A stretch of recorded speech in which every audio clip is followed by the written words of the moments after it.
आज हम आपको अपने वीडियो के माध्यम से बताएंगे कक्षा 10 भौतिक विज्ञान विषय के अंतर्गत अध्याय प्रकाश का परावर्तन तथा अपवर्तन।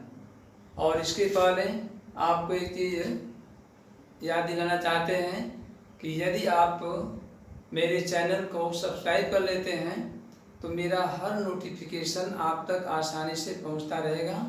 अब आप जानें इसमें इस चैप्टर के अंतर्गत प्रकाश परावर्तन तथा अपवर्तन में प्रकाश क्या होता है। पहली टॉपिक है प्रकाश।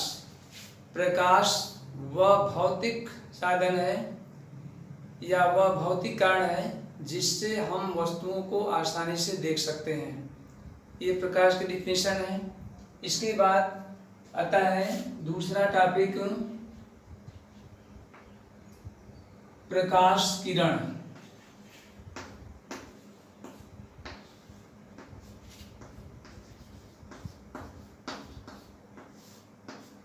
ये दूसरी टॉपिक है इस चैप्टर की। अब प्रकाश किरण क्या होती है। प्रकाश तो आप जान गए कि प्रकाश एक भौतिक कारण है जिससे हमें वस्तुओं को देखने में सहायता मिलती है, जिससे हम आसानी से वस्तु को देख सकते हैं। लेकिन प्रकाश किरण क्या है इसके बारे में जानें। एक समान माध्यम में, मान लीजिए कोई समान माध्यम है, इसमें जब प्रकाश एक बिंदु से दूसरे बिंदु तक जाता है तो उसे हम प्रकाश किरण कहते हैं। प्रकाश जब एक बिंदु से दूसरे बिंदु तक जाता है किसी समान माध्यम में तो उसे हम प्रकाश किरण कहते हैं। इसके बाद तीसरी टॉपिक है प्रकाश किरण पुंज। प्रकाश किरण पुंज।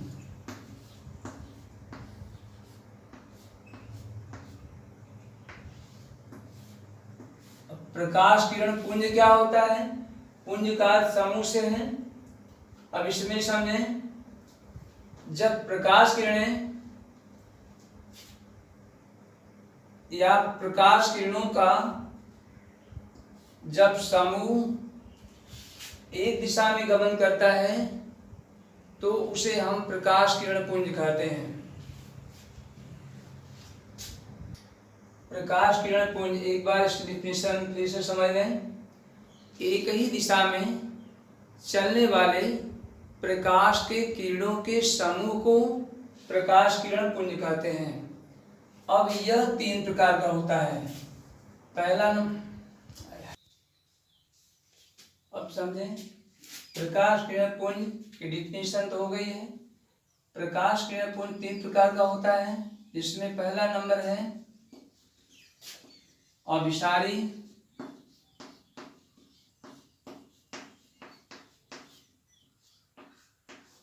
अभिसारी प्रकाश किरण पुंज। दूसरा है अपसारी किरण प्रकाश किरण पुंज। और तीसरा है समांतर प्रकाश किरण पुंज। इस प्रकार से प्रकाश किरण पुंज 3 प्रकार का होता है। अभिसारी प्रकाश किरण पुंज, अपसारी प्रकाश किरण पुंज और समांतर किरण पुंज, समांतर प्रकाश किरण पुंज। यह 3 प्रकार का होता है। अब बारी बारी समझें कि अभिसारी प्रकाश किरण पुंज क्या होता है, अपसारी प्रकाश किरण पुंज क्या होता है और समांतर प्रकाश किरण पुंज क्या होता है।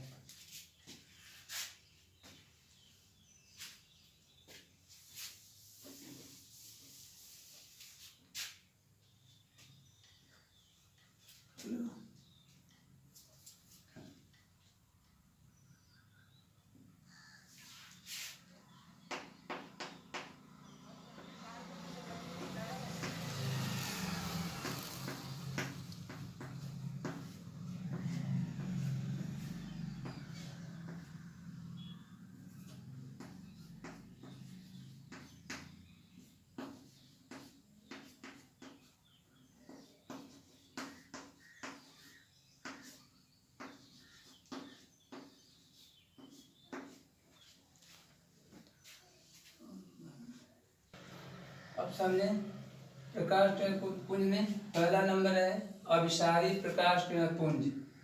इसके अंतर्गत अभिसारी प्रकाश किरण पुंज उसे कहते हैं यदि मान लीजिए प्रकाश किरणें मुख्य अक्ष के समांतर चलकर किसी तल से टकरा करके या अपवर्तित होकर के यदि एक बिंदु पर इकट्ठा होती हैं तो उसे अभिसारी किरण पुंज कहते हैं। अर्थात प्रकाश किरण का किसी तल से परावर्तित होकर या अपवर्तित होकर एक बिंदु पर इकट्ठा होने की घटना को ही अभिसारी प्रकाश किरण पुंज कहते हैं। अब जैसे बाई फिगर समझ लें, मान लीजिए कि यह कोई पृष्ठ सपोज करिए उत्तल लेंस है जिसका यह मुख्य अक्ष है। इस पर यदि मुख्य अक्ष के समांतर प्रकाश किरणें पड़ती हैं तो अपवर्तन के पश्चात एक बिंदु पर इकट्ठा होती हैं। इस प्रकार से इस घटना को अभिसारी प्रकाश किरण पुंज कहेंगे। या यहाँ पर जो दो प्रकाश किरणें हैं जो मुख्य अक्ष के समांतर जा रही हैं और अपवर्तन के पश्चात एक बिंदु पर इकट्ठा हो रही हैं, केंद्रित हो रही हैं, इसी प्रकाश किरणों को हम अभिसारी प्रकाश किरण पुंज कहेंगे। अब दूसरा नंबर अपसारी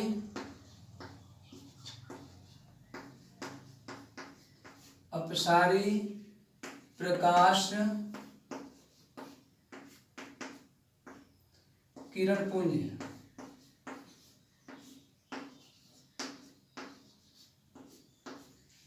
इसके लिए समझें, यदि मान लीजिए प्रकाश किरणें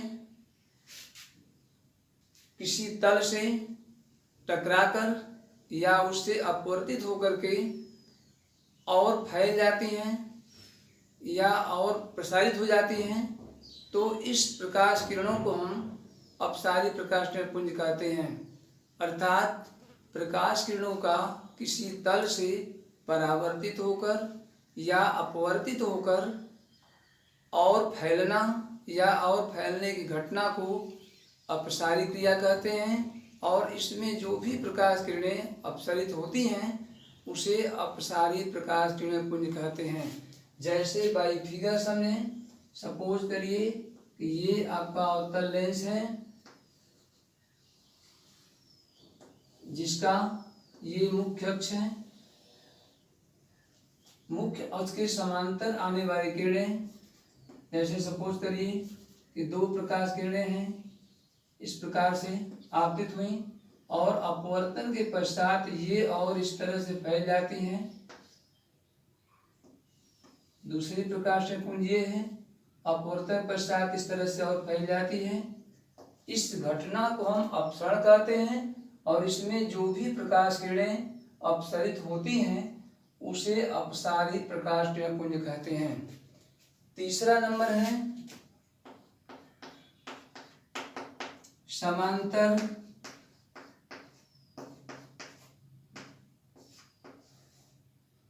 प्रकाश किरण पुंज।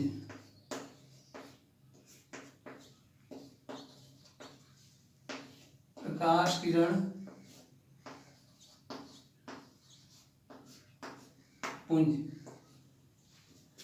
अब इसमें समांतर प्रकाश किरण पुंज में यदि प्रकाश किरणें किसी तल से परावर्तित या अपवर्तित होकर के सीधे मुख्य अक्ष के समांतर हो जाती हैं या सीधे सीधे निकल जाती हैं तो इन किरणों को हम समांतर प्रकाश किरण पुंज कहते हैं। जैसे बाई फिगर समझें इसको,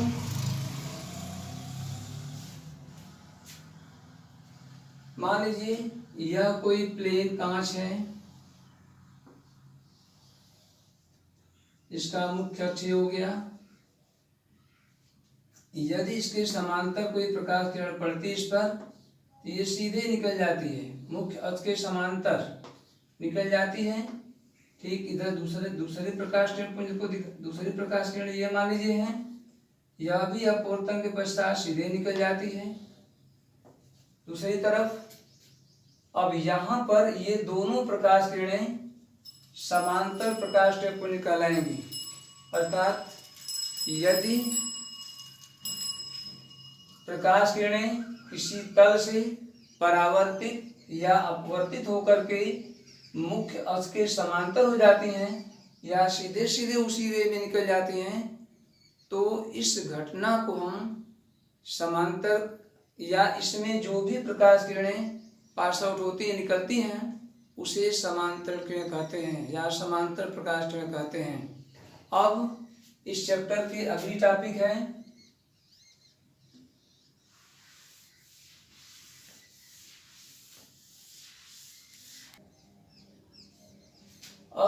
अगली टॉपिक समझें, प्रकाश का परावर्तन। ये क्या होता है पहले समझें कि प्रकाश का परावर्तन क्या है। प्रकाश किरण का किसी अपारदर्शी माध्यम से टकराकर उसी माध्यम में वापस लौटने की घटना को ही प्रकाश का परावर्तन कहते हैं। दोबारा सुन लें, यदि प्रकाश किरण किसी अपारदर्शी माध्यम से टकराकर उसी माध्यम में वापस लौट जाती है तो इस घटना को हम प्रकाश का परावर्तन कहते हैं। अब अगली टॉपिक है परावर्तन का नियम।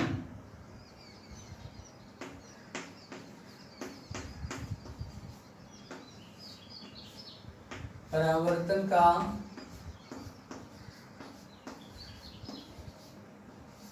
नियम। परावर्तन के दो नियम होते हैं।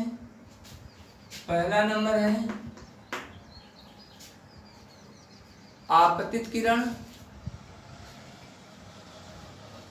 तथा परावर्तित किरण और अभिलंब तीनों एक ही तल में एक ही बिंदु पर होते हैं जिसे हम आपतन बिंदु कहते हैं।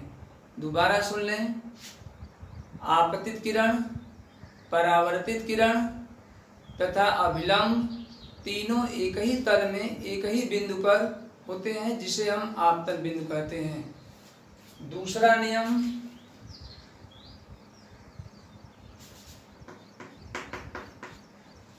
समझें, आपतन कोण अर्थात आपतित किरण और अभिलंब के बीच बने कोण जिसे हम आपतन कोण कहते हैं।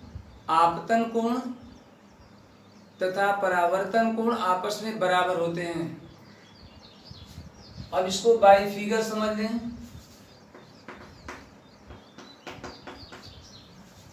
सपोज करिए यह कोई समतल दर्पण है, यह समतल दर्पण हो गया, और करिए जिस पर यह अभिलंब है, इसे अभिलंब कहते हैं। मान लीजिए यह अभिलंब हो गया। आपतित किरण, ये आपकी आपतित किरण है, अर्थात जो किरण दर्पण की ओर आती है इसे कहेंगे आपतित किरण। आपतित किरण और अभिलंब के बीच का कोण जिसको हम आई से दर्शाते हैं इसे आपतन कोण कहते हैं। दोबारा समझें, आपतित किरण अभिलंब के बीच का कोण आपतन कोण कहलाता है। इंसिडेंट एंगल कहते हैं इंग्लिश में, जिसे आई से दर्शाते हैं। इसके बाद यह प्रकाश किरण क्योंकि ये समतल दर्पण है और पारदर्शी माध्यम है, इससे टकरा करके उसी माध्यम में वापस लौट जाता है यह प्रकाश किरण। इस किरण को हम परावर्तित किरण कहते हैं। अब परावर्तित किरण और अभिलंब के बीच का कोण परावर्तन कोण कहलाता है, जिसे आर से दर्शाते हैं, जिसकी इंग्लिश रिफ्लेक्टेड एंगल होती है। यह परावर्तित किरण है और यह अभिलंब है, इसके बीच का कोण यह आर जिसको परावर्तन कोण कहते हैं। और यह जहाँ पर आपतित किरण, अभिलंब और परावर्तित किरण तीनों मिली है जिसको हम आपतन बिंदु कहते हैं। दोबारा समझ लें बाई फिगर, ये आपका है आपतित किरण, आपतित किरण हो गई है, और इसे कहते हैं परावर्तित किरण।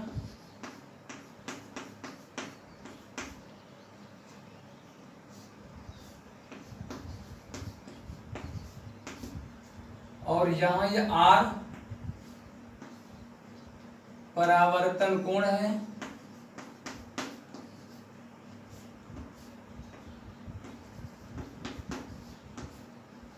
और I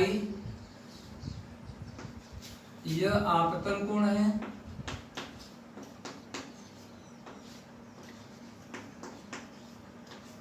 और इसे O को आपतन बिंदु कहते हैं।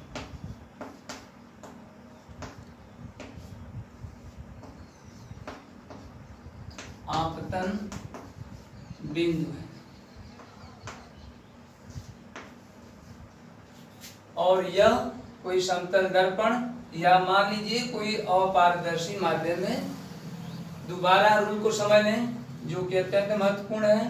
परावर्तन का नियम में पहला रूल है आपतित किरण, परावर्तित किरण तथा अभिलंब तीनों एक ही तल में एक ही बिंदु पर होते हैं, जिसे आपतन बिंदु कहते हैं। दूसरा रूल, आपतन कोण परावर्तन कोण R के बराबर होता है, अर्थात आपतित किरण तथा अभिलंब के बीच बना कोण आपतन कोण, परावर्तित किरण तथा अभिलंब के बीच बने कोण परावर्तन कोण के बराबर होता है।